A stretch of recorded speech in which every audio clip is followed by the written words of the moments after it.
হায়রে আমার বাবা, হায়রে আমার পর্দার অন্তরালের মা।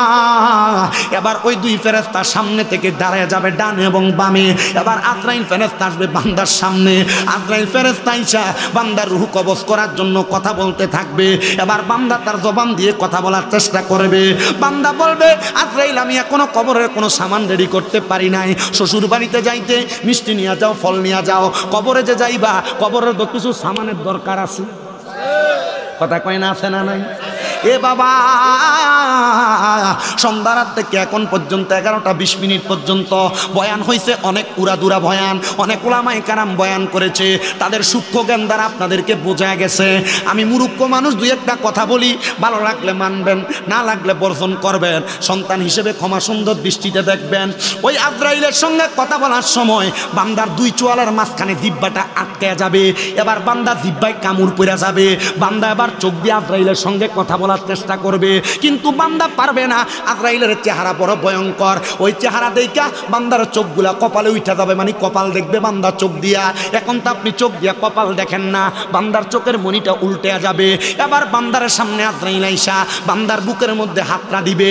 এই বর্ণনাটা আমার নবী দেয়। বান্দার বুকের মধ্যে যখন আজরাইলে হাতটা দিবে, আমি নবীর উপরে যখন হাতটা দিছে, আমার কাছে মনে হইছে রে সমস্ত পৃথিবীর বড় বড় পাহাড়গুলো আমি নবীর বুক মুবারকের মধ্যে উঠে দিছে।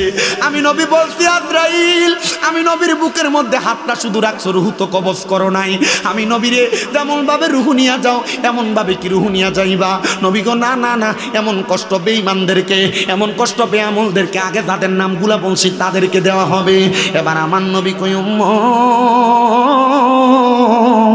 আজরাইলে বুকটা বুকে রাখার পরে ওই বান্দার ঘাড়ের শাহরগগুলা ঠাস ঠাস করে ছিঁড়ে যাবে, হাতের নখগুলা ছিঁড়ে যাবে, পায়ের নখগুলা ছিঁড়ে যাবে, পুরা শরীর টান হয়ে যাবে রে,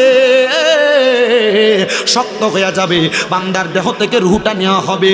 আমার নবী রহমাতুল্লিল আলামিন নবীর অনেক আগে একজন নবী, যার নাম ইদ্রিস আলাইহিস সালাতু ওয়াস সালাম, উনি বলতেছেন, একটা মানুষের শরীর থেকে আজরাইল যখন রুহটা নিয়ে যায়, একটা জীবিত ছাগলকে, একটা জীবিত বকরিকে লটকে দিয়া চান্দাটা টাইনা টাইনা ছিঁড়া ফেললে জীবিত অবস্থায় ওই বকরির যত কষ্ট হয়, একটা ইনসানের তার চাইতে বেশি কষ্ট হয়।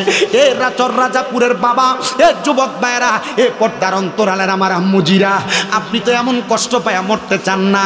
আমার নবী কয়, শুধু কষ্ট তো শেষ হয় নাই। নবী গো কেন শেষ হয় নাই? বলে আজরাইল যখন তার রুহটা নিবে, রুহটা নেওয়ার পর আজরাইলের নাকের মধ্যে কাপড় লাগিয়ে দিবে। ও নবী কেন গো? বলে শুধু কাপড় লাগানি শেষ না, বান্দার রুহটারে প্রথম আসমানে নিয়ে যাবে। নিয়ে যাওয়ার পরে অসংখ্য ফেরেশতারা মুখ থেকে থু থু নিক্ষেপ করবে বান্দার দিকে। আজরাইল জিজ্ঞাসা করবে, বান্দা ইন্তেকাল করছে, এখন কেন বান্দার সঙ্গে এমন আচরণ? বলে বান্দা হারাম খাইতে খাইতে, পরের হক মাইরা খাইতে খাইতে, বান্দা গুনাহ করতে করতে রুহটা দুর্গন্ধযুক্ত রুহ হয়ে গেছে। আমরা তার রুহের দুর্গন্ধ সহ্য করতে পারি না, এই জন্য বান্দার দিকে থুতু নিক্ষেপ করি। গুনাহ করতেছো করতে থাকো, নামাজ ছাড়তেছো ছাড়তে থাকো, বদকাম করতেছো করতে থাকো, মরার পরে রুহটার মধ্যে দুর্গন্ধ আসবে। তুমি মারা যাওয়ার পর কবরে যখন দিবে, তোমার কবরের বাস পচার আগে তোমার লাশ পইচা যাবে। মুসলমান একবার চিন্তা করো। কিন্তু যারা মুমিন বান্দা, তাদের ব্যাপারে আল্লাহর ঘোষণা, ওয়ালা তাকুলু লিমান ইউকতালু ফি সাবিলিল্লাহি আমওয়াত বাল আহইয়াউ ওয়ালাকিন লা তাশউরুন। যারা আল্লাহর রাস্তায় চলে যায়, এরা মৃত না, তোমরা এদেরকে মৃত বইলো না। আল্লাহ কয় বাল আহইয়াউন, তারা জিন্দা, ওয়ালাকিন লা তাশউরুন, এদেরকে যারা মরা বলে এরা নির্বুধ, এরা বোকা বুঝে না। এ মুসলমান, তুমি মারা যাওয়ার পরে কবরের মধ্যে বড় শান্তিতে থাকবা, বড় আরামে থাকবা যদি তুমি ইমানদার হয়ে মরতে পারো। আর বেঈমান হয়ে মরলে তো কষ্ট পেয়ে মরবা। এবার আপনারা বলেন, আমরা কি ইমানদার হয়ে মরতে চাই না বেঈমান? আস্তে কইছে, আপনাদের কষ্ট হইতাছে আব্বা। আমি সময় আপনাদেরকে প্রথম থেকে মাইক ধরার পর থেকে ঠিক 1 ঘন্টা 20 মিনিট সময় দিব। এই সময়ের মধ্যে আমি আমার বয়ানের রীতি টানবো, যেন হকটা আদায় হয়। আমার ওয়াজের সময় ধারাবাহিকতা এতটুক। সারা রাত্র ফালাইলাম, চিল্লাইলাম, ওয়াজ কিছু করলাম না, বুঝলেন না কিছু, বাড়িতে গেলেন, সকালে জিজ্ঞাসা করলে বলতে পারলেন না কি ওয়াজ করছে। এটা ওয়াজ আমি করি না। আমার ওয়াজের ধারাবাহিকতা বোঝার চেষ্টা করেন। এবার বান্দার রুহুটা নেওয়ার পরে বান্দার ডাইনে নিবে জায়গা নাই, বামে নেওয়ার জায়গা নাই, সামনে নেওয়ার জায়গা নাই, পেছনে নেওয়ার জায়গা নাই। বলে কেন জায়গা নাই? বলে তাকাও কোরআনুল কারীমের সূরা বাইয়িনার শেষের দিকে আল্লাহ তাআলা কয় ইন্নাল্লাযীনা কাফারু মিন আহলিল কিতাবি ওয়াল মুশরিকিনা ফি নারি জাহান্নামা খালিদিনা ফিহা উলাইকা হুম শাররুল বারিয়া।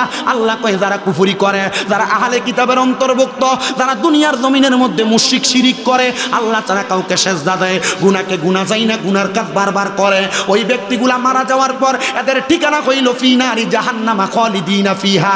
জাহান্নামের মধ্যে একদিন না, 2 দিন না, 3 দিন না, এদের ঠিকানা খালিদিনা ফিহা, চিরস্থায়ী বাসিন্দা। ও আল্লাহ, তারা কারা? বলে এরা হইল দুনিয়ার জমিনে উলাইকা হুম শাররুল বারিয়া, এরা হইল দুনিয়ার সবচাইতে বাজে মানুষ। এবার বাজে মানুষ কারা? দুনিয়াতে সুদ খায় যারা, গোশ খায় যারা, পরের হক খায় যারা, মিথ্যা কথা কয় যারা, গালিগালাজ করে যারা। এবার আপনারা কোন এমন সুদ করে গোশ করে হারাম খায় না, এই সররাদা ফুরে আসে না না। 2 নাম্বার, বান্দা যখন অভাবের মধ্যে পইরা আমার আল্লাহ তাআলা শুকরিয়া আদায় করবে, আমার আল্লাহ তাআলা বান্দার অভাব অনটন দূর করে দিবে।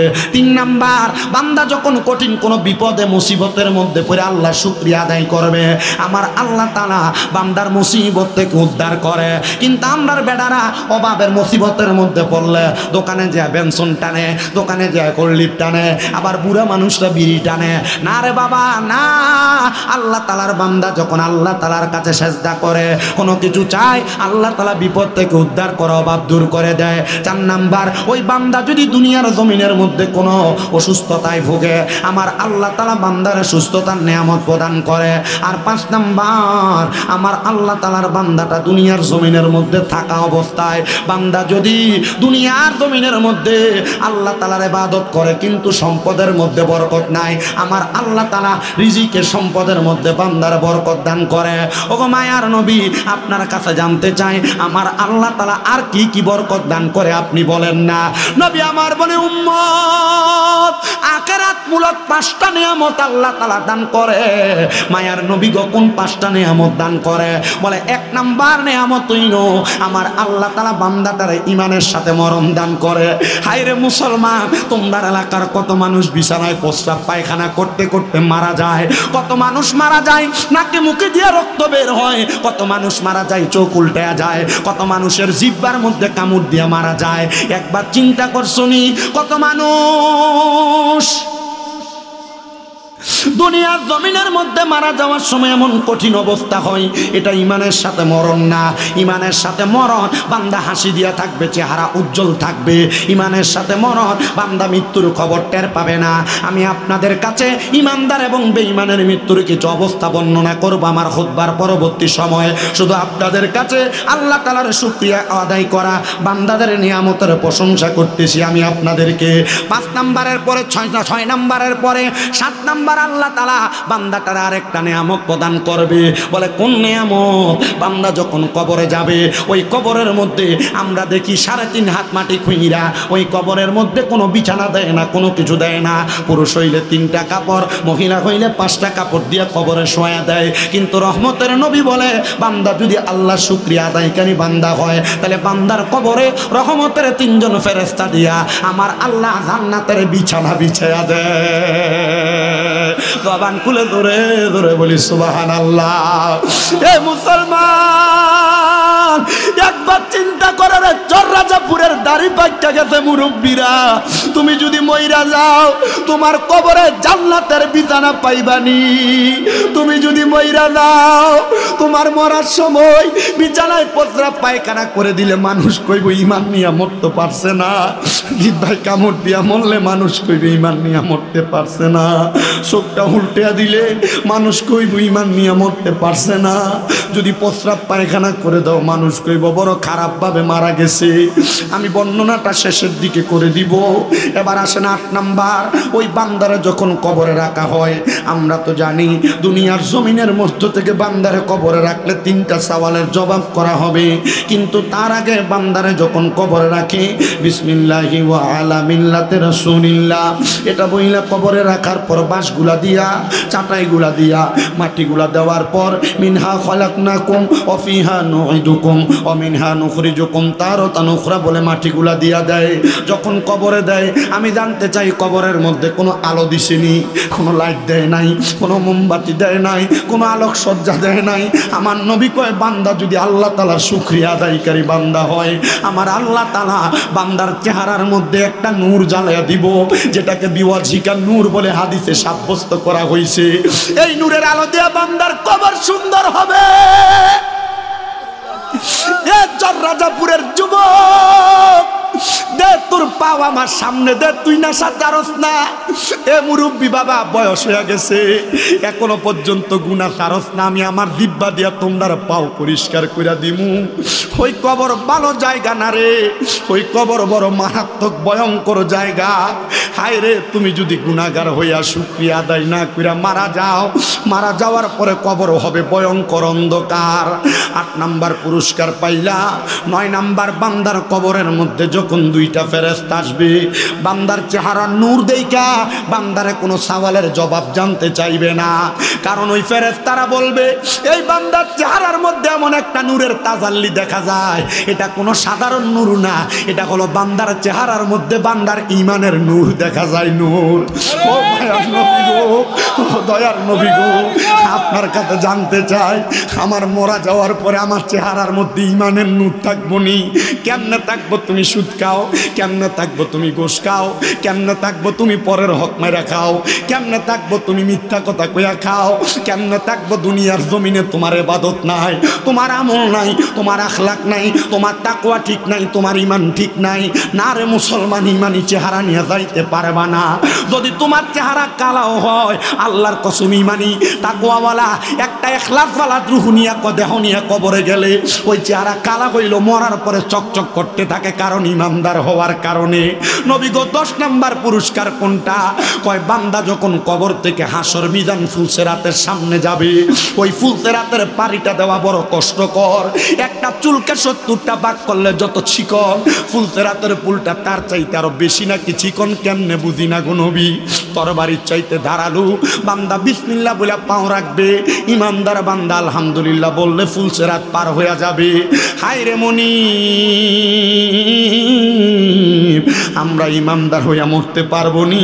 আমরা মরার পরে এমন সুন্দর ব্যবস্থা পামনি? হ্যাঁ পাইবা, যদি ইমান আমল আখলাক ঠিক কইরা তাকওয়া ঠিক রাইকা মরতে পারো, কবরে তোমার কোনো ভয় নাই, মরণে তোমার কোনো ভয় নাই। এজন্য বান্দার দলেরা, আপনাদের সবার কাছে আমি একটা কথা সুরে সুরে বলতে চাই, কত সম্পদওয়ালা আপনার এলাকার মরে গেছে, কিন্তু মরে যাওয়ার পর তার সম্পদ পড়ে রইছে, দামি খাট পড়ে রইছে, দামি বিল্ডিং পড়ে রইছে, সুন্দর স্ত্রী পড়ে রইছে, সুন্দর রাজপ্রাসাদ পড়ে রইছে। সেই অন্ধকার কবরে, ওই কবরের মধ্যে কেমন আছে তার খবর কেউ বলতে পারে না। এই জন্য আশেকটা সুরে সুরে বলে, আরে চোখেরই পলকে তুমি হতে পারো লাশ, চিরতরে বন্ধ হবে তোমারই নিঃশ্বাস, হবে এলান তোমারই নাম, হবে এলান তোমারই নাম মসজিদের মাইকে, বাড়িওয়ালা নাই রে বাড়ি, নাই রে দুনিয়াতে, বাড়িওয়ালা নাই রে বাড়ি, নাই রে দুনিয়াতে, বাড়িওয়ালা নাই রে বাড়ি, নাই রে দুনিয়াতে। তোমার বয়ে থাকতো মানুষ ছিল বাহাদুরি, বাবনি হাওয়ায়ুরা তুমি যে রঙির ঘুরি, সুতোয় টানে দিলে মালিক, সুতোয় টানে দিলে মালিক পারবে না তাকিতে, বাড়িওয়ালা নাই রে বাড়ি, নাই রে দুনিয়াতে, বাড়ি গাড়ি মেল ফ্যাক্টরি টাকার পাহাড়, বিলাসিতায় কেটেছে জনম কতই অহংকার, দামি কাপড় ছেড়ে হবে, দামি কাপড় ছেড়ে হবে সাদা কাফনে পরিতে, বাড়িওয়ালা নাই রে বাড়ি, নাই রে দুনিয়াতে, বাড়িওয়ালা নাই রে বাড়ি, নাই রে দুনিয়াতে, বাড়িওয়ালা নাই রে বাড়ি, নাই রে দুনিয়াতে। একটা জবানও বন্ধ রাখবেন না। এবার আপনারা বলেন, মরণ নামক কথাটা কি সত্য না মিথ্যা? আপনার কি কষ্ট হইতেছে? গরিব টাইমটা দেন, 25 মিনিট শেষ। তোর বাপ মরলে, আমি ওয়াজ করলে আপনি সময়ের কথা টের পাইতেন না। আমার কাছে ওয়াজের এমন ধারাবাহিকতা আছে। না, আমার কথা হচ্ছে আপনারা যতক্ষণ বসবেন ওয়াজ ততক্ষণ। খিচুড়ি 6 ডেক, কয় ডেক? 6 ডেক খাবেন না মানুষ আপনারা আছেন? আর কি তোরা আমি খিচুড়িটাকে সুবা দিয়ে ধরে রেখে দেখলাম তুই কতলা খাইতে পারস, অসুবিধা নাই, খাইস ইচ্ছে মতো। তুমি যে মাহফিল আগে খাওয়াই লইতাম, খাওয়াই লওয়ার পরে যে আপনারা যে একটা ফাউন দেবো নির্বাচনের কথা মনে নাই, এই যে আপনার রাস্তার এই অবস্থা, ওই যে আপনারা খাইয়া ভোট দিছিলেন, রাস্তাটা 2.5 ফুট হইতো, 2.5 ফুট খাইয়া ভোট দিছিলেন। কথা কন না কেন? এই এলাকার একটা মানুষ যদি হঠাৎ অসুস্থ হয়ে যায় অ্যাম্বুলেন্স দিয়ে বাইর করতে পারবেন? এটা দোষ আপনি এমপি মন্ত্রী দিয়েন না, আপনার দোষ। বলে হুজুর কেন? কারণ আপনারা যখন ভোট দিছেন খাইয়া দিচ্ছেন। হ্যাঁ, সকালবেলা বিরিয়ানি খাওয়াইছে, এরপরে ভোট কেন্দ্রে হাঁটাইছে। এখন এটি খাইয়া আপনি গেছেন, অনকালার অন বেড়া দিয়ে আপনার এটি হাঁটি দিছে, বিরিয়ানিতে খাওয়াইছে, এটি তখন লাগতো, তোলন লাগতো না বেটা? মাতে না, তোলন লাগবো নি 10 হিডে ওই মেম্বার বয়লে কি হয়েছে আমার অনকালা যে যুগ আইছে, অনকাল মনে করেন কি হইব মেম্বার ওই আরো 40 মিনিট লাগে কালেকশন করে। মেম্বার 2টা লগে বইয়া, 2 মেম্বার থাকলে তো মাহফিল এমনি হয়ে থাকা। মেম্বার যদি বইয়া এলাকার 20টা প্রবাসীরে কল দেয়, তুই 2000 দিবি, 20 প্রবাসী 2000 করে দিলে তো 40,000। প্যান্ডেল মাইক স্টেজের টিয়া শেষ, এলাকার ভিতরে 1000 করে প্রতি ফ্যামিলি লইলে মোটামুটি সুন্দর হয়ে থাকে মাহফিলের কালেকশন। তখন সিলান লাগে, আপনার এক বক্তার সময় খাইছেন।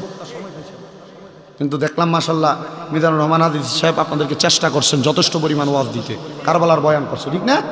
আপনারাও শুনছেন না? শুনছেন কি শুনছেন আপনারা, তাইলেও আমি দেখছি। আল্লাহ যেন প্রত্যেকটি ওয়াজের মাধ্যমে আমাদেরকে হেদায়েতের নূর দান করে। উনি কষ্ট করে আসছে, ওনার প্রত্যেকটা কথা থেকে যদি আপনার ঈমান যদি অন্তরে পয়দা থাকে, তাহলে ইনশাল্লাহ ওনাকে কষ্ট করে আনাটা আপনাদের সফল হবে, সার্থক হবে, ঠিক কিনা? আল্লাহ যেন কবুল করে, কোন আমিন। তাইলে ইমানদার যারা আল্লাহ তাআলার কোরআন তেলাওয়াত করে, আল্লাহর তাআলার প্রশংসা করে, আল্লাহ তাআলার শুকরিয়া আদায় করে, আপনারা কোন আমার আল্লাহ তাআলা নিয়ামত দেয় কয়টা? যদি বুঝলা গেছে আরো জোরে কন্যা কয়টা? ও মুসলমান 10টা নিয়ামত প্রদান করে। ওই 10টা নিয়ামতের মূল সারমর্মর ব্যাখ্যামূলক আলোচনা আমি আপনাদের কাছে করব। আমি আমার ওয়াজের ধারাবাহিকতা রক্ষা করে আমি আগে দুরূদ সালাম জিকির আজকারটা করে তারপরে বয়ান টানতেছি। ফি শান হাবিবিহি ওয়া মাহবুবিহি ওয়া মা'শুকিহি মুখবিরাও ওয়া আমিরা ইন্নাল্লাহা ওয়া মালাইকাতাহু ইউসাল্লুনা আলান নাবিয়্যি ইয়া আইয়ুহাল্লাযীনা আমানু সাল্লু আলাইহি ওয়া সাল্লিমু তাসলিমা। আল্লাহুম্মা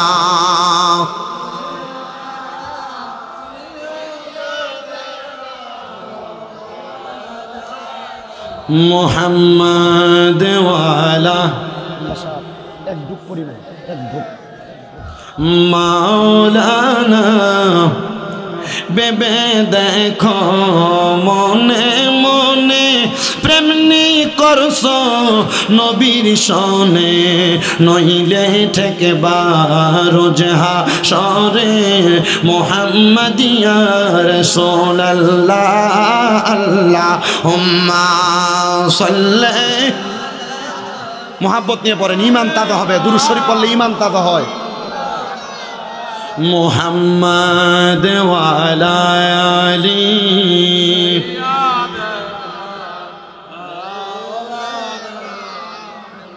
আপনারা এতগুলা মানুষ কিন্তু দুরূদ শরীফ পড়তেছেন খুব আস্তে, কয়েকজন জোরে জোরে পড়তেছেন, আপনাদের কি কষ্ট হচ্ছে?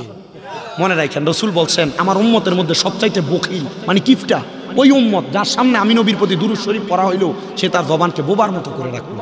যদি আপনি বোবার মতো করে রাখেন রাসূল আপনাকে বখিল বলছেন। আর রাসূল বলছেন দুনিয়ার জমিনে আমার উম্মতের ভিতরে যেই উম্মত যত বেশি দুরূদ শরীফ আদায় করবে জান্নাতে ওই উম্মত আমি নবীর তত কাছাকাছি থাকবে। আরো জোরে পড়েন না সুবহানাল্লাহ। তাহলে জোরে জোরে জোরে শরীফ পড়েন আল্লাহুম্মা সাল্লি মাওলানা মুহাম্মাদ ওয়ালা আলি সাইয়্যিদিনা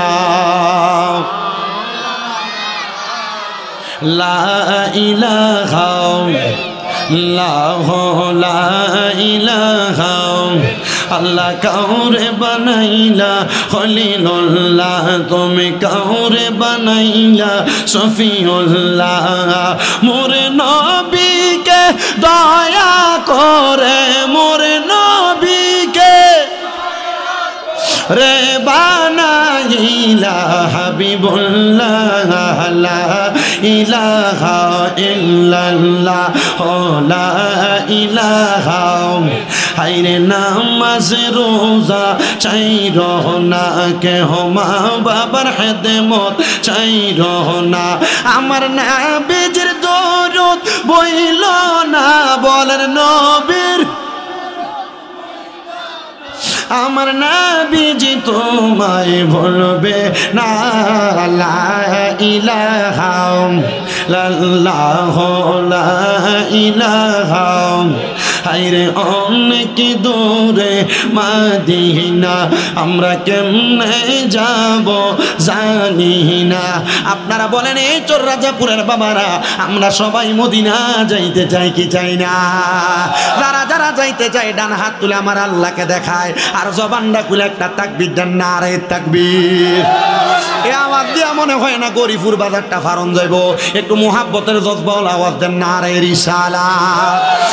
এ মুসলমান ইমানদার, কেন মদিনা যাইবা? আমার মাথার মধ্যে লম্বা লম্বা চুলগুলা ছিল, মাত্র 3 মাসে আমি মদিনা শরীফ জিয়ারত করে আসছি। মদিনা জিয়ারত করার পর মক্কায় যে হজ সম্পূর্ণ করার পর আমি আমার চুলগুলা কাটছি।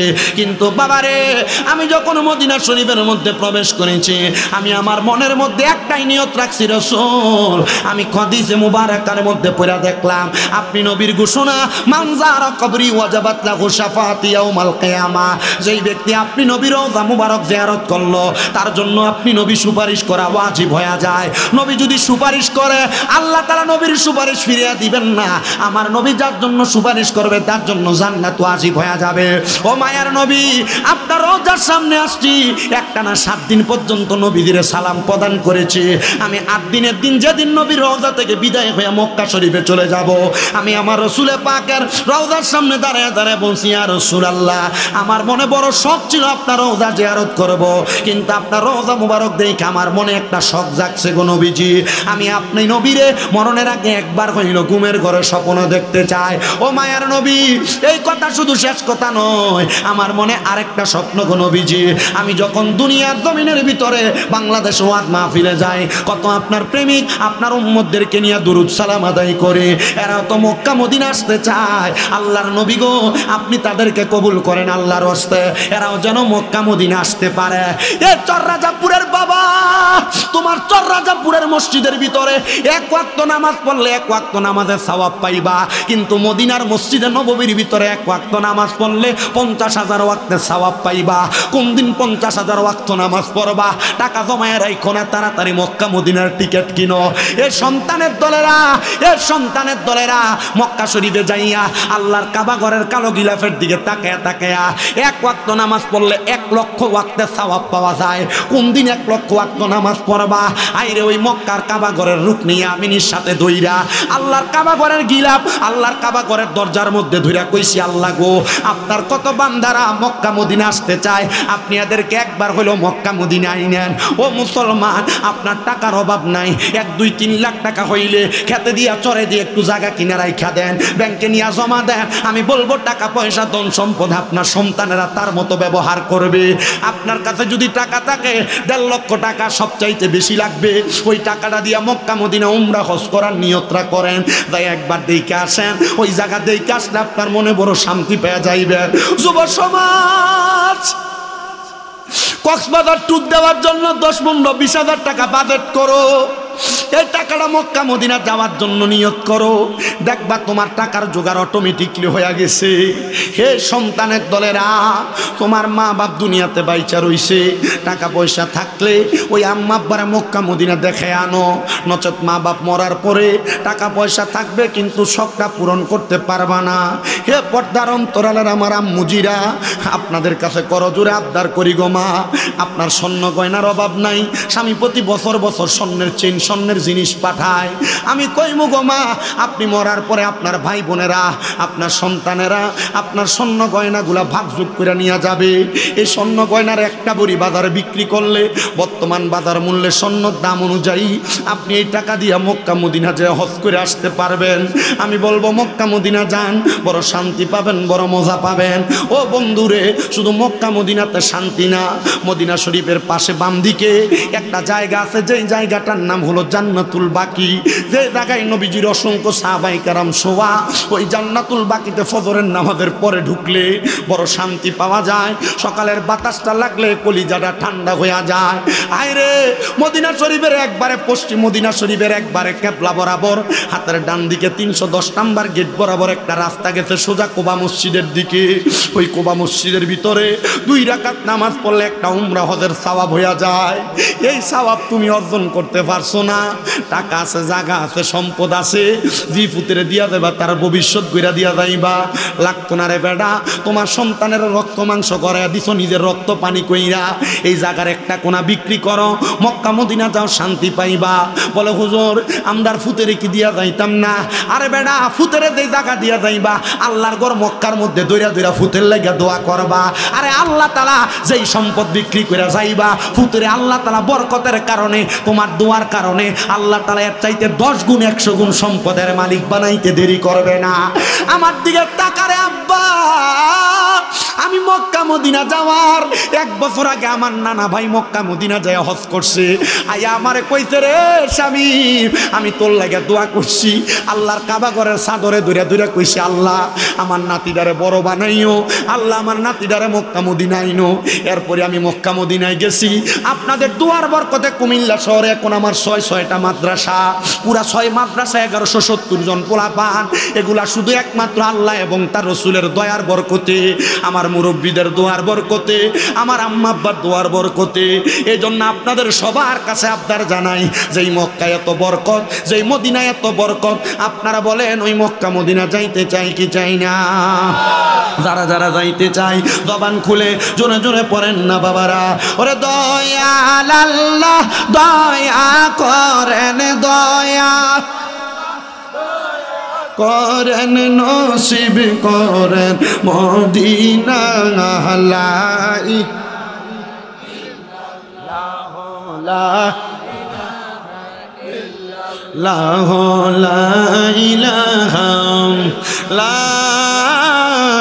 ইলাহা ইল্লাল্লাহ মুহাম্মাদুর রাসূলুল্লাহ সাল্লাল্লাহু আলাইহি ওয়াসাল্লাম। হায়রে আমার বাবা, হায়রে আমার পর্দার অন্তরালের মা। এবার ওই 2 ফেরেশতা সামনে থেকে দাঁড়ায় যাবে ডান এবং বামে। এবার আজরাইল ফেরেশতা আসবে বান্দার সামনে। আজরাইল ফেরেশতা আইসা বান্দার রূহ কবজ করার জন্য কথা বলতে থাকবে। এবার বান্দা তার জবান দিয়ে কথা বলার চেষ্টা করবে। বান্দা বলবে, আজরাইল আমি এখনো কবরের কোনো সামান রেডি করতে পারি নাই, শ্বশুর বাড়িতে যাইতে মিষ্টি নিয়ে যাও, ফল নিয়ে যাও, কবরে যে যাইবা কবরের তো কিছু সামানের দরকার আছে। কথা কয় না, আছে না নাই? এ বাবা, সন্ধ্যা রাত থেকে এখন পর্যন্ত 11টা 20 মিনিট পর্যন্ত বয়ান হয়েছে, অনেক উড়াদুরা বয়ান, অনেক উলামায়ে কেরাম বয়ান করেছে, তাদের সূক্ষ্ম জ্ঞান দ্বারা আপনাদেরকে বোঝা গেছে। আমি মূর্খ মানুষ, 2-1টা কথা বলি, ভালো লাগলে মানবেন, না লাগলে বর্জন করবেন, সন্তান হিসেবে ক্ষমা সুন্দর দৃষ্টিতে দেখবেন। ওই আজরাইলের সঙ্গে কথা বলার সময় বান্দার 2 চোয়ালের মাঝখানে জিহ্বাটা আটকে যাবে। এবার বান্দা জিহ্বায় কামড় পড়ে যাবে। বান্দা এবার চোখ দিয়ে আজরাইলের সঙ্গে কথা বলার চেষ্টা করবে, কিন্তু বান্দা পারবে না। আজরাইলের চেহারা বড় ভয়ঙ্কর, ওই চেহারা দেখা বান্দার চোখগুলা কপালে উঠে যাবে, মানে কপাল দেখবে বান্দা চোখ দিয়া। এখন তো আপনি চোখ দিয়া কপাল দেখেন না, বান্দার চোখের মনিটা উল্টে যাবে। এবার বান্দার সামনে আজরাইল আইসা বান্দার বুকের মধ্যে হাতটা দিবে। এই বর্ণনাটা আমার নবী দেয়। বান্দার বুকের মধ্যে যখন আজরাইলে হাতটা দিবে, আমি নবীর উপরে যখন হাতটা দিছে, আমার কাছে মনে হইছে রে সমস্ত পৃথিবীর বড় বড় পাহাড়গুলো আমি নবীর বুক মুবারকের মধ্যে উঠে দিছে। আমি নবী বলছি, আজরাইল আমি নবীর বুকের মধ্যে হাতটা শুধু রাখছো, রুহু তো কবজ করো নাই। আমি নবীরে যেমন ভাবে রুহু নিয়ে যাও এমন ভাবে কি রুহু নিয়ে যাইবা? নবী গো না না না, এমন কষ্ট বেঈমানদেরকে, এমন কষ্ট বেআমলদেরকে আগে যাদের নামগুলা বলছি তাদেরকে দেওয়া হবে। এবার আমার নবী কই, উম্মত আজরাইল আজরাইলে বুকটা বুকে রাখার পরে ওই বান্দার ঘাড়ের শাহরগগুলা ঠাস ঠাস করে ছিঁড়ে যাবে, হাতের নখগুলা ছিঁড়ে যাবে, পায়ের নখগুলা ছিঁড়ে যাবে, পুরা শরীর টান হয়ে যাবে রে, শক্ত হয়ে যাবে। বান্দার দেহ থেকে রুহটা নেওয়া হবে।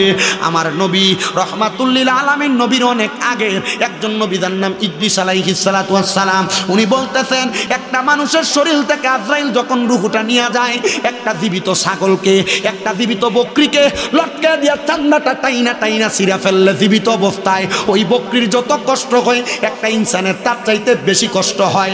এ রাজাপুরের বাবা, এ যুবক ভাইরা, এ পর্দার অন্তরালের আমার আম্মুজিরা, আপনি তো এমন কষ্ট পায়া মরতে চান না। আমার নবী কয় শুধু কষ্ট তো শেষ হয় নাই। নবী গো কেন শেষ হয় নাই?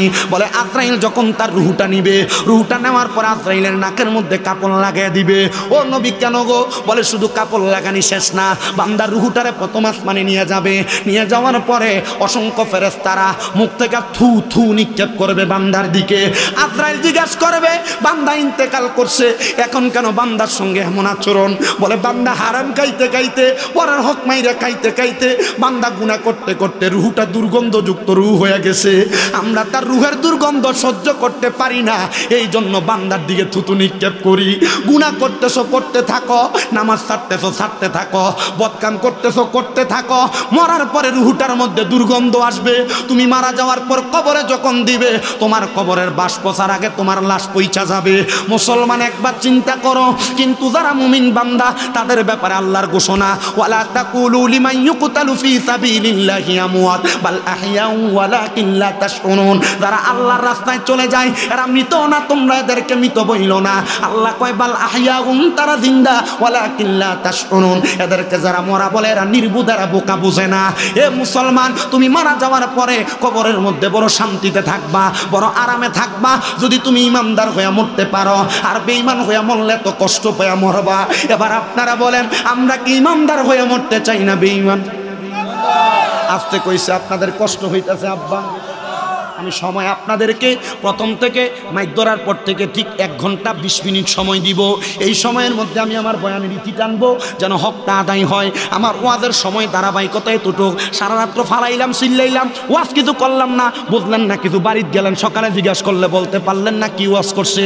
এটা ওয়াজ আমি করি না। আমার ওয়াজের ধারাবাহিকতা বোঝার চেষ্টা করেন। এবার বান্দার রুহুটা নেওয়ার পরে বান্দার ডাইনে নিবে জায়গা নাই, বামে নেওয়ার জায়গা নাই, সামনে নেওয়ার জায়গা নাই, পেছনে নেওয়ার জায়গা নাই। বলে কেন জায়গা নাই? বলে তাকাও কোরআনুল কারীমের সূরা বাইয়িনার শেষের দিকে আল্লাহ তাআলা কয়, ইন্নাল্লাযীনা কাফারু মিন আহলিল কিতাবি ওয়াল মুশরিকিনা ফি নারি জাহান্নামা খালিদিনা ফিহা উলাইকা হুম শাররুল বারিয়া। আল্লাহ কয় যারা কুফরি করে, যারা আহলে কিতাবের অন্তর্ভুক্ত, যারা দুনিয়ার জমিনের মধ্যে মুশরিক শিরিক করে, আল্লাহ তাআলা কাউকে সেজদা দেয়, গুনাহকে গুনাহ যায় না, গুনার কাজ বারবার করে, ওই ব্যক্তিগুলা মারা যাওয়ার পর এদের ঠিকানা হইল ফি নারি জাহান্নামা খালিদিনা ফিহা। জাহান্নামের মধ্যে 1 দিন না 2 দিন না 3 দিন না, এদের ঠিকানা খালিদিনা ফিহা, চিরস্থায়ী বাসিন্দা। ও আল্লাহ, তারা কারা? বলে এরা হইল দুনিয়ার জমিনে উলাইকা হুম শাররুল বারিয়া, এরা হইল দুনিয়ার সবচাইতে বাজে মানুষ। এবার বাজে মানুষ কারা? দুনিয়াতে সুদ খায় যারা, ঘুষ খায় যারা, পরের হক খায় যারা, মিথ্যা কথা কয় যারা, গালিগালাজ করে যারা। এবার আপনারা কোন এমন সুদ করে ঘুষ করে হারাম খাবেন না, এই সররাজা ফুরে আসে না না কারি? বলে হুজুর নাই, এমন সুদ করে নিয়ে আমরা এলাকার মসজিদের বিভিন্ন জায়গার ভিতরে সভাপতি বানাই। কথা কয় না ঠিক কিনা? এমন সুদকুর ঘুষ করে নিয়ে বিভিন্ন এলাকায় মসজিদের সেক্রেটারি বানাই, এমন সুদকুর ঘুষ করে নিয়ে বিভিন্ন এলাকার সর্দার মাতাব্বর বানাই। ও বাবা, সুদকুরের হাতে সমাজ তুলা দিলা, ঘুষখোরের হাতে সমাজ তুলা দিলা, মানুষের জমি দখল করে ইন্নার উপরে সমাজ তুলা দিলা, এ সমাজ আর কতটুক ভালো চলবো? কথা কয় না, আছে না নাই? ও মুসলমান, আছে না নাই? আছে আছে আছে। আসেন বাবাজিরা, শুধু এই জায়গার মধ্যে শেষ না। এবার সাহাবায়ে কেরাম যখন এই কথা শুনছেন, এত কষ্টের মৃত্যু, আমার নবী যখন এই কথা বলে, নবীর সামনে 70 মতান্তরে 72 জন আহলে সুফার সদস্য মসজিদ নববীতে বসে থাকতো। 40 জন বেহুশ হয়ে গেছে ডাইরেক্ট, 30 জন গড়াগড়ি করে কাঁদতেছে। নবীরে ডাক দিয়া কই, ইয়া রাসূলুল্লাহ, ইমানদাররা একটা খবর দেন না। আমার নবী কয়, খবর দিলাম, আল্লাহর কোরআন থেকে থেকে। বলে খবরটা কি? কয় খবরটা হলো ইন্নাল্লাযীনা আমানু ওয়া আমিলুস সলিহাতি উলাইকা হুম খায়রুল বারিয়া। নিশ্চয় যারা ঈমান আনে এবং নেক আমল করে ওই ব্যক্তিগুলো হলো দুনিয়ার সবচাইতে উত্তম ব্যক্তি, ভালো ব্যক্তি। মায়ার নবী গো, আপনার কাছে জানতে চাই ওই ভালো ব্যক্তির কষ্ট হইতেছে আপনারা?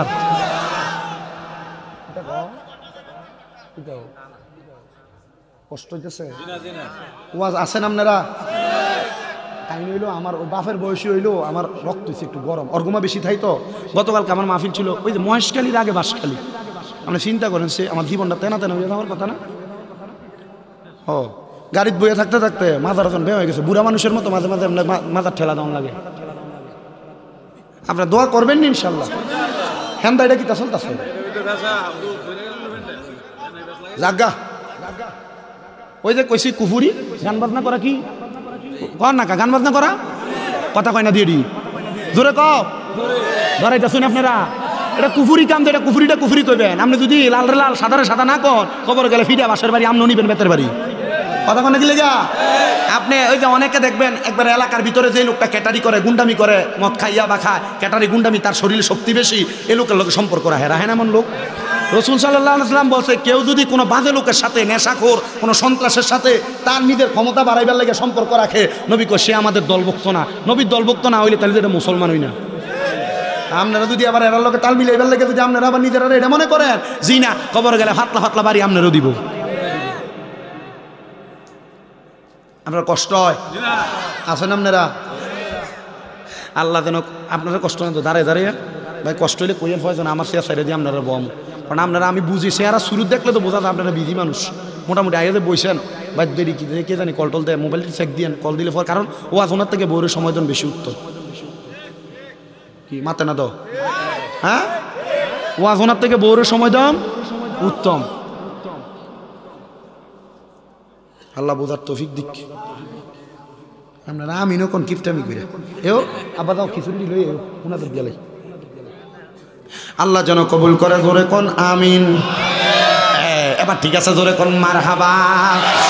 এ মুসলমান ইমানদার সাহাবায়ে কেরাম ডাক দিয়া কই নবী গো বেঈমান তো কষ্ট পায়া মারা গেল, তাইলে যেই ব্যক্তি ঈমান আনছে, যেই ব্যক্তি নেক আমল করছে তার মরণটা কেমনে হইব নবী আপনি বলেন না? নবী আমার কয় ঈমানদারের মরণটা বড় আরামে হইব। ও মায়ার নবী কেমন আরামে হইব? আমার নবী কয় আরামটা হইল সেই আরাম ঈমানদারের কাছে আজরাইলে একবার না, দুইবার না, তিনবার না, চারবার আইব। চারবার কয়বার? কথা কয় না কয়বার? ইমানদারের কাছে আজরাইল আইব চারবার। চারবারও ইমানদারের রুহ নিতে পারত না। বলে হুজুর কেন? এক নাম্বার ইমানদারের বুকটার ভিতরে হাত দিব, বুকের ভিতর থেকে আওয়াজ দিব রে আজরাইল ইমানদারের বুকের মধ্যে আল্লাহ নবীর ভালোবাসা আছে, এই জন্য বুক দিয়ে রুহ বাহির করা যাবে না। এবার আইসা হাত দিব কপালের মধ্যে।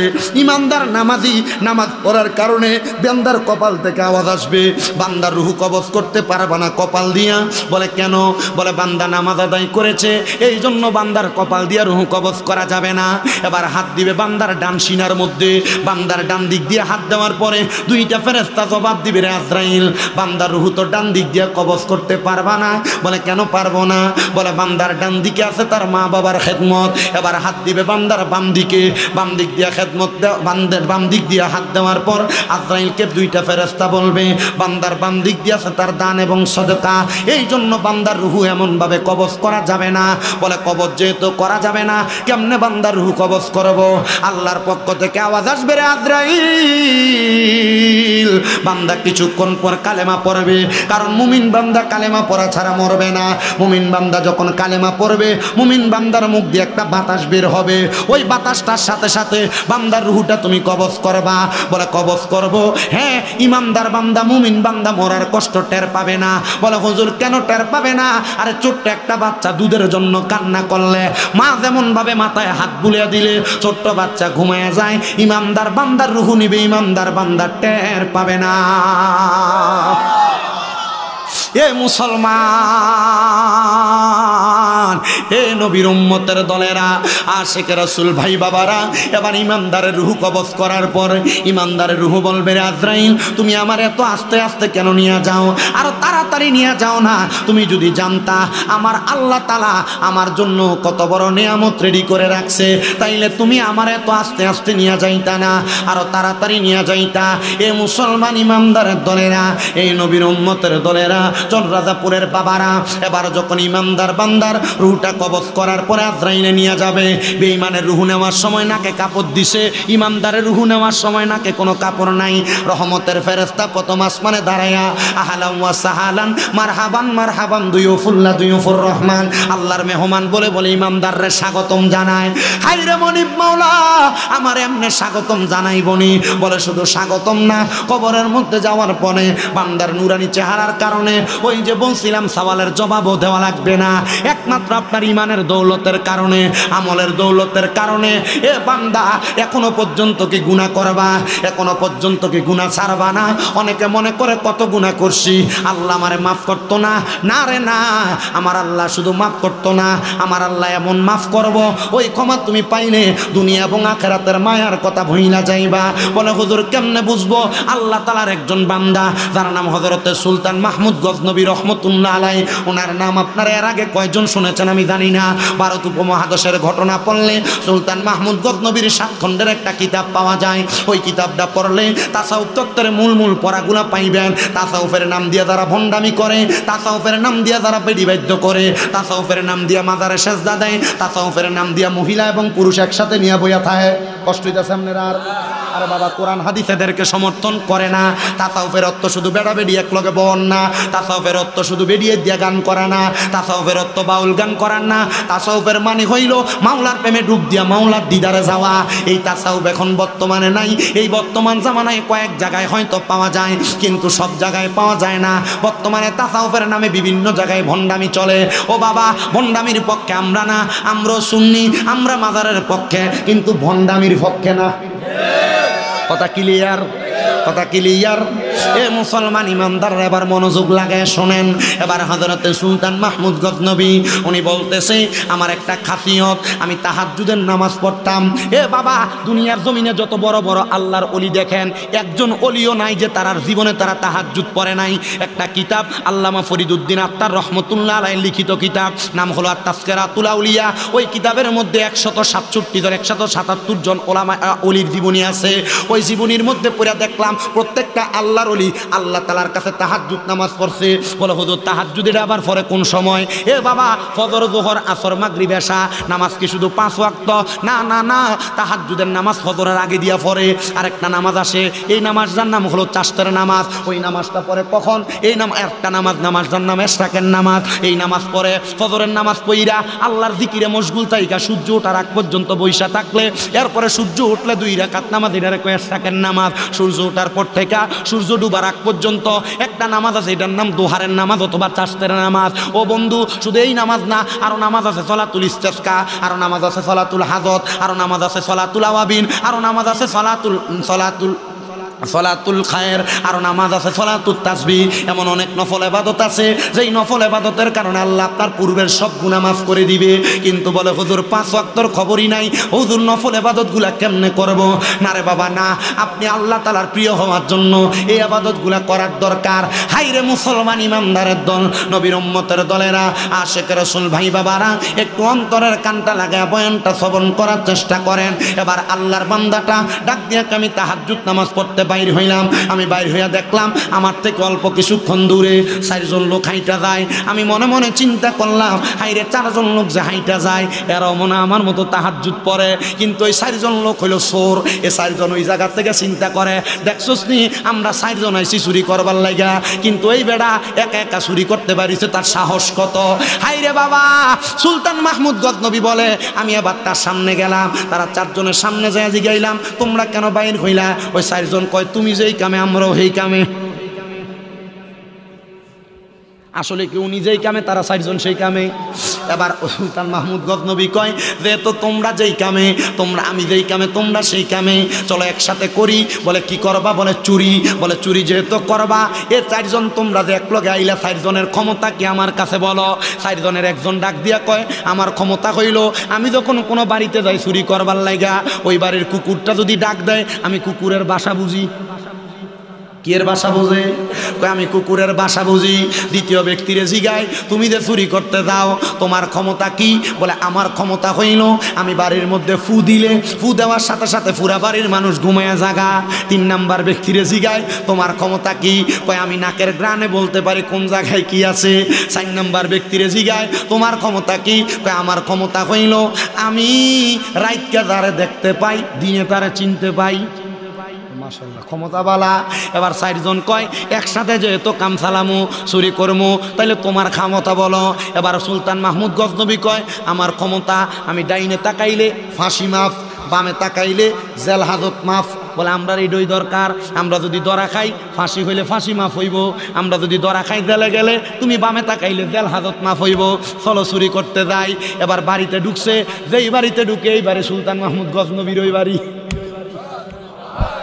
একটু মনোযোগ দিয়া শুনবেন, আল্লাহর কাছে মাফ চাইলে যে আল্লাহ তাআলা মাফ করে।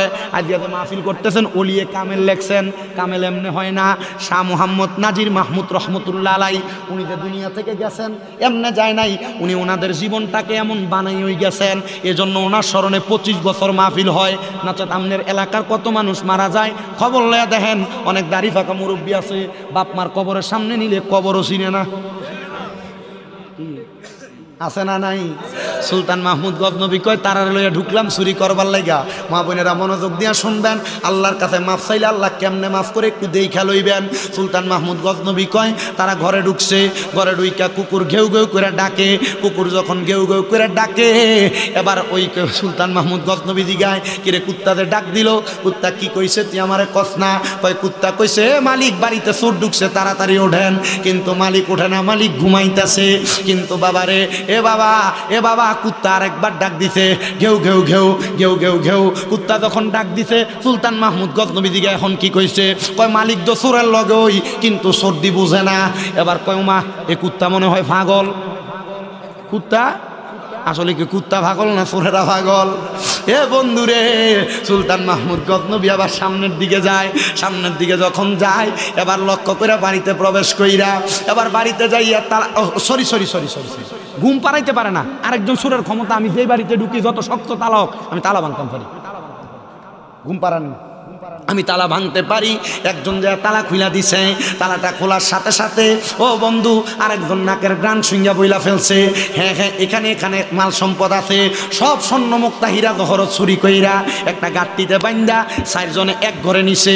এক ঘরে নিয়ে কে কোন গাট্টি কাঁধে নিবে এই কথা বাগাবাগি করতেছে। এমন টাইমে দিছে ফজরের আগা আজান। সুলতান মাহমুদ গজনবী কয় এদিন আর আমার তাহাজ্জুদ পড়া হয় নাই, আমি ফজরের আজান শুই না, কারণ তাহাজ্জুদ ছাড়লে গুনাহ হবে না, ফজর ছেড়ে দিলে গুনাহ হবে। আমি সুন্দর করে 4 সুরের এক ঘরে রাইকা দরজা মাইরা আমি ফজরের নামাজ পড়লাম, আর ওই সুরেরা চিলাচিলি করতেছে। হাইরে আজকে তো ধরা খাইয়া গেলাম।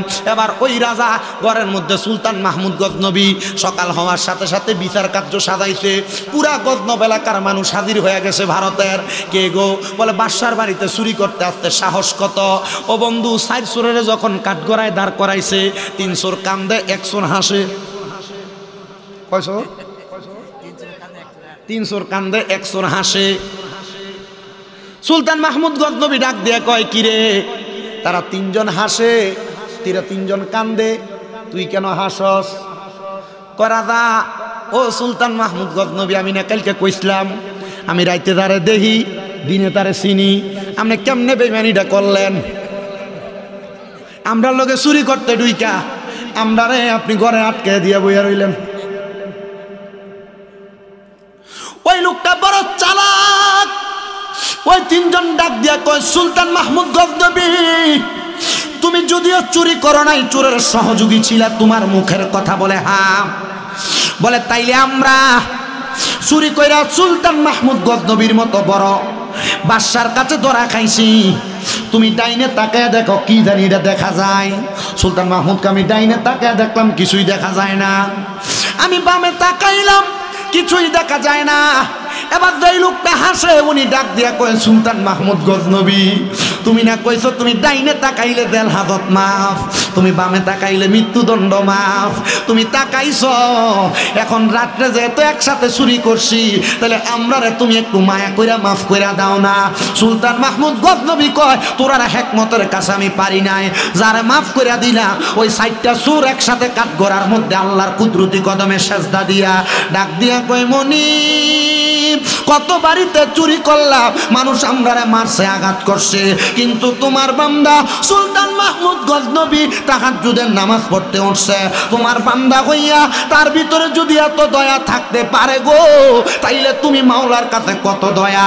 এত জীবন চুরি করছি, তুমি যদি আমারে মাফ না করো কেউ আমারে মাফ করবে না। তোমার বান্দা সাময়িক সময় আমাদের সাথে রাত্রে থাকার কারণে দয়া কইরা মাফ কইরা দিছে।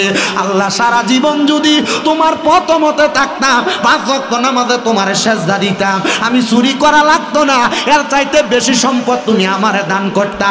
আমার আল্লাহর পক্ষ থেকে গায়েবী ভাবে আওয়াজ আসে, রে সুলতান মাহমুদ, আমার আল্লাহ তাআলা তাদেরকে কবুল করে নিছে।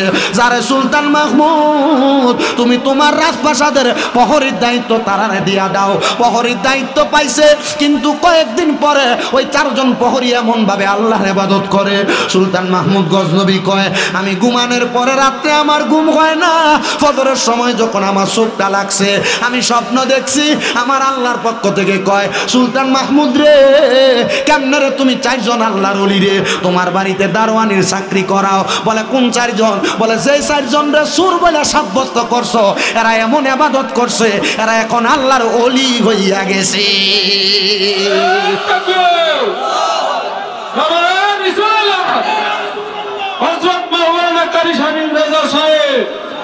সবাই জোরে কোন আলহামদুলিল্লাহ। এ মুসলমান ইমানদারের দলেরা, আল্লাহর কাছে মাপ চাইলে মাপ পাইতে দেরি হয় না। আমার আল্লাহ আপনাকে মাফ করবে, আমাকে মাফ করবে, আমার আল্লাহ তাআলা আপনার আমার জীবনের গুনাহগুলো মাফ করবে। এই মাহফিল শেষ মাহফিল না, 25তম মাহফিল। আমার পূর্বের আলোচক আপনাদেরকে নিয়ে সুন্দর কথা বলেছে, সুন্দর বয়ান করেছে, কিন্তু আপনাদের কাছে দেখছি বড় কষ্ট করে চাইছে। আমি জানি না আপনাদের কাদের মা বাবা জানি আপনাদেরকে মানুষ করতে যাইয়া নামাজ ছাড়ছে, রোজা ছাড়ছে, হজ ছাড়ছে, যাকাত ছাড়ছে, ইবাদত ছাড়ছে, ওই মা বাবা কবরে কেমন আছে আপনি সন্তান জানেন না। হায়রে আমার পর্দার অন্তরালের মা বোনেরা, তোমার মা বাবা বড় কষ্ট করে তোমার মানুষ করে দিয়ে অন্ধকার কবরে চলে গেছে। ও আল্লাহ, আজকের মাহফিলের উসিলায় তুমি তাদেরকে মাফ করবা কিনা জানি না। সন্তানের দল এমন মা বাপ যাদেরকে মানুষ করে, অনেক সন্তান আছে মা বাপরে ভাত দেয় না, অনেক সন্তান আছে বউ কথায় কথায় কইছে তুমি তোমার মা বাপরে একা খাওয়াও কেন, তোমরা 3-4 ভাই সবাই মিলা খাওয়াইতে পারো না। এই কথা শুই না মা বাপরে তুমি ভাত দিছ না, মা বাপরে আলাদা করে দিছ, সপ্তাহ মা বাপ ঘুরা ঘুরা ভাত খাইছে। সন্তান তোমাদের কাছে আমি আবদার জানাই, ও সন্তানের দলেরা, কেউ যদি মা বাপরে জুদা করে থাকো, আলাদা করে থাকো, দাও তোমার পাও আমার সামনে দাও, আমি আমার জিহ্বা লাগাইয়া তোমার পাও পরিষ্কার করে দিব। ওয়াদা করবা এখান থেকে বাড়িতে যাইয়া আম্মা আব্বার পা ধরে ধরে মাপ চাইবা। যতক্ষণ পর্যন্ত মা বাপ মুখ দিয়ে বলছে মাফ করে দিছি, ততক্ষণ পর্যন্ত মা বাবার পাও ছাড়বা না। আম্মা আব্বা মাফ না করলে দুনিয়ার কেউ তোমারে মাফ করবে না, তো করবে না, স্বয়ং আল্লাহ তোমারে মাফ করবে না। বলে হুজুর কেন আল্লাহ কেন মাফ করবে না? এ আব্বুজিরা, আমার আল্লাহ তাআলা কেন মাফ করবে না জানোনি? কারণ আমার আল্লাহ তাআলা নবীর মাধ্যমে জানিয়ে দেয়, সাখাতুর রাব্বি ফি সাখাতিল ওয়ালিদাইন, আম্মা আব্বার অসন্তুষ্টিতে আমার আল্লাহ অসন্তুষ্টি হয়ে যায়। আম্মা আব্বারে কষ্ট দিয়া বাত না দিয়া তুমি দুনিয়াতে মাকা কামাই করবা, মনে রাখবা দুনিয়ার জমিন থেকে কবরে গেলে শান্তি পাইবা না। সন্তান এ চররাজাপুরের বাবারা, এখান থেকে বাড়িতে যাইয়া আম্মা আব্বারা পাগুলার মধ্যে ধরে মাপ চাইবা। ততক্ষণ পর্যন্ত মা বাপ মুখ দিয়ে বলছে মাফ করে দিছি, ততক্ষণ পর্যন্ত পাও ছাড়বে না। আমি জানি না আজকের মাহফিল কবুল হবে কিনা, তবে একটা গ্যারান্টি দেওয়া যায়, আগামীকালকে যদি দেখো এলাকার কোনো মুরব্বী বাবারা চা দোকানে বৈশা বলতেছে, হ্যাঁ শামীম রেজার ওয়াজ শুই না, আমার ফুতে রাত্রবেলা আমি আব্বার পায়ে ধরে মাপ চাইছে, মনে করবা মাহফিল কবুল হয়ে গেছে। অনেকে অনেকে চিন্তা করে হুজুর দুই ঈদের সময় মা বাবার পাঁচ হইয়া সালামত্য করি না, আমি আবার মাপ চামু কেমনে? মনে রাখবা সন্তান, আম্মা আব্বার কাছে মাপ চাইলে তোমার দাম কমবে না, সমস্ত জগতের কাছে আমার আল্লাহ তোমার দাম ইজ্জত সম্মান বাড়িয়ে দিবে। এ সন্তানের দলেরা, এ আল্লাহর বান্দা নবীর উম্মতের দলেরা, সবার কাছে আবদার ওই মা বাবার কাছে মাপ চাইবা। কিন্তু অনেকে চিন্তা করে হুজুর যাদের বাড়িতে আব্বা আছে তারা বাড়িতে যাইয়া বাবার পায়ে ধরে মাপ চাইব, আমার তো আব্বা নাই, আমি কার পায়ে ধরে মাপ চাইব? হুজুর যাদের বাড়িতে মা আছে তারা বাড়িতে যাইয়া মার পায়ে ধরে মাপ চাইব, আমার তো মা নাই, আমি কার পায়ে ধরে মাপ চাইব? সন্তানের দলেরা মাপ চাইতে পারবা কিনা জানি না, তোমার মা কবরে বাবা কবরে, ওই মা বাপরে যদি তুমি মাসে 1000 টাকার ফল কিনা খাওয়াইতা, চিন্তা করে দেখো 12 মাসে 12,000 টাকার ফল মা বাপরে খাওয়ানো লাগতো। মা বাপ তোমার জায়গা দিয়া গেছে, চরে দিয়া ক্ষেত পাথরে দিয়া জায়গা দিয়া গেছে, কিন্তু সন্তান ওই মা বাবার যেই জায়গা তোমারে দিয়া গেছে, যদি ভাড়া থাকতা মাসে 5,000 টাকা করে ভাড়া দিতা, 12 মাসে 60,000 টাকা ভাড়া দেওয়া লাগতো। কই তোমার মা বাপ তো কবর থেকে উঠা তোমার এগুলার কথা বলে না। আম্মা আব্বা কবরে কেমন আছে তুমি জানো না, মা বোনেরা তোমরাও জানো না। মা বাপ বাচ্চা থাকলে যদি মা বাবার পেছনে 2000 করে খানা খরচ লাগতো, এক বছরে 24,000 টাকা লাগতো। একটা সন্তান নিয়ে হাতরা বাড়ে কইবা হুজুর আমারও মা নাই, আমারও আব্বা নাই, একটু খাস করে দোয়া করবেন। এই মাহফিল 25তম মাহফিল, আগামী বছর হবে, একটু পরে মুনাজাত করব, দোয়া করব তোমার মার জন্য, তোমার বাবার জন্য। হুজুর মা বাপ বাচ্চা থাকলে মা বাপরে খাওয়াইতাম, এই মাহফিলের তাবারুকের জন্য আগামী বছর একটা বস্তা চাউল দিবা। একটা সন্তান হাতরা বাড়াইবা, হুজুর আমার মা নাই, দোয়া করেন আমি দান করব। হুজুর আমার বাপ নাই, বাপ থাকলে খাওয়াইতাম। এক বছরে কি মা বাপরে এক বস্তা চাউলের ভাত খাওয়াইতা না? আসুনি একটা সন্তান এক বস্তা চাউল দিবা আগামী বছর। আব্বা নাম কি? 2জন পাইছি।